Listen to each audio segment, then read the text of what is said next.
Hey, Commanders fans, tune in because we've got some very important information coming and you need to know everything. Here on the channel, you'll find all the latest news about our team with breaking news and everything a true Commanders fan needs to know.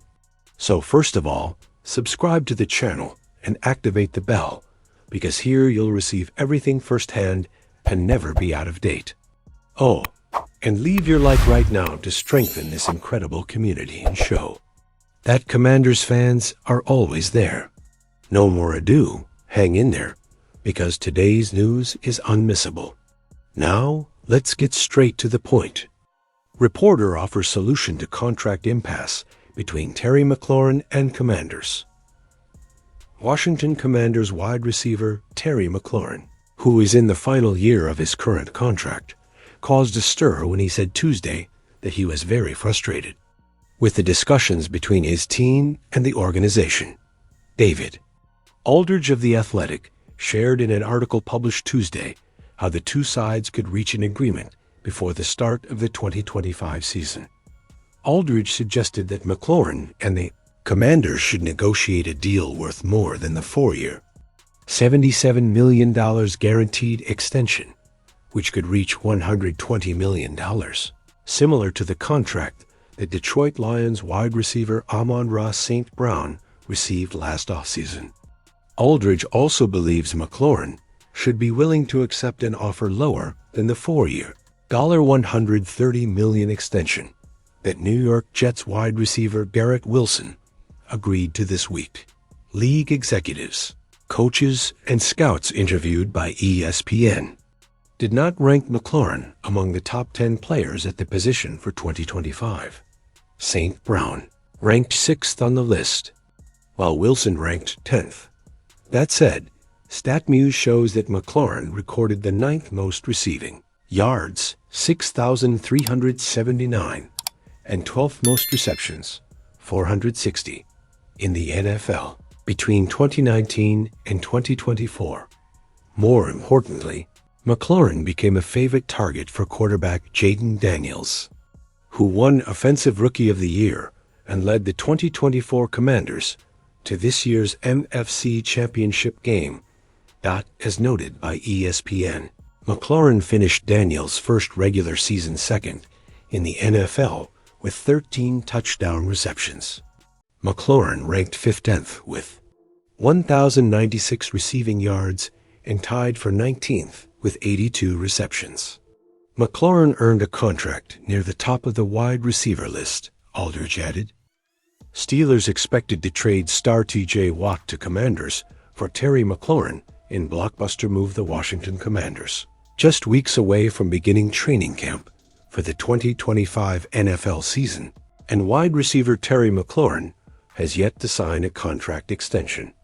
Throughout the offseason, the Commanders have been praised by media and analysts across the league for the significant changes they made following last year's magical run to the NFC Championship game. The trades for Deebo Samuel and Laramie Tunsil were significant. They are two offensive talents who will start immediately and provide significant improvements to the offense. In the NFL draft, Washington spent its first-round pick on Oregon tackle Josh Conerly Jr., who is currently playing at right tackle opposite Tunsil. On defense, the Commanders added depth and talent, but didn't necessarily make a major change. They brought in former first-round pick Javon Kinlaw, signed veteran cornerback Jonathan Jones, and drafted cornerback Trey Amos from Ole Miss. While Washington's secondary looks better than last year, there's still a huge gap when it comes to having an elite pass rusher for 2025. Most Commanders fans would say McLaurin is the second most valuable player, behind only Jaden Daniels. He developed clear chemistry with Daniels in 2024 and had one of his best NFL seasons, finishing the year with over 1,000 receiving yards and a career-high 13 touchdowns.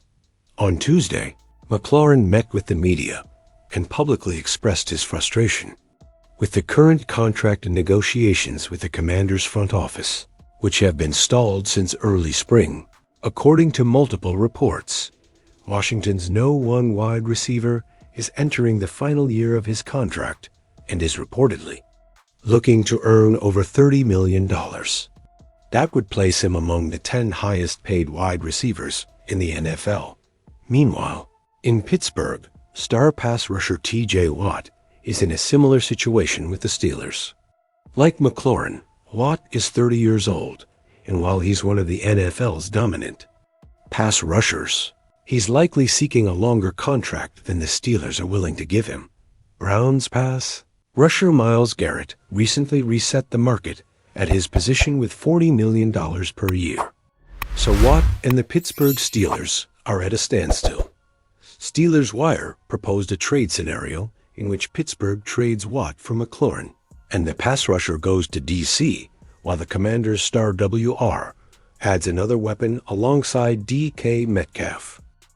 Commanders linked to possible trade for Pro Bowl pass rusher a speculative trade proposal as the Washington Commanders adding future Hall of Famer Cameron Jordan to bolster their passing game and veteran depth, while the Washington Commanders may or may not agree to a new deal with star receiver Terry McLaurin. They are certainly looking for ways to improve their roster at virtually every position. One group that hasn't had the impact many expected is on defense, where the Commanders added veterans Dietrich Wise Jr. and Jacob Martin, but haven't been able to secure names like Myles Garrett and Trey Hendrickson. At least so far, another big name has surfaced, at least through a speculative trade proposal for Washington. 8-time Pro Bowl winner Cameron Jordan. Jordan has been a career Saint, but his chances of winning a Super Bowl in New Orleans seem quite slim at this point, considering the franchise's current situation, wrote Corey Woodruff of USA Today via New Orleans Saints on SI. The Commanders are title contenders, but the team could use a veteran rotational addition at tight end to influence the passer. While Jordan finishing his career in New Orleans would be the fairy tale ending, the Saints trading the future Hall of Famer so he can end his NFL days with a contender is likely the best path for both sides. Washington would benefit from having Jordan on the roster, as he could provide valuable depth at tight end and veteran leadership off the field. The recommended trade compensation the Commanders would send back to the Saints would be a conditional 6th-round pick in the 2026 NFL Draft. Jordan, 36, has accumulated 716 tackles, 121.5 sacks, 15 forced fumbles, 11 fumble recoveries, 3 interceptions, and 1 defensive touchdown in his illustrious career. Even so, the Super Bowl ring has eluded the defensive end. There's no indication that New Orleans is genuinely interested in moving Jordan. But if that were to happen at some point during the season, as it did with cornerback Marshon Lattimore in 2024, we wouldn't have a problem with Washington making the call and seeing if the veteran can be the missing piece for a Super Bowl run in year 2 under general manager Adam Peters and head coach Dan Quinn.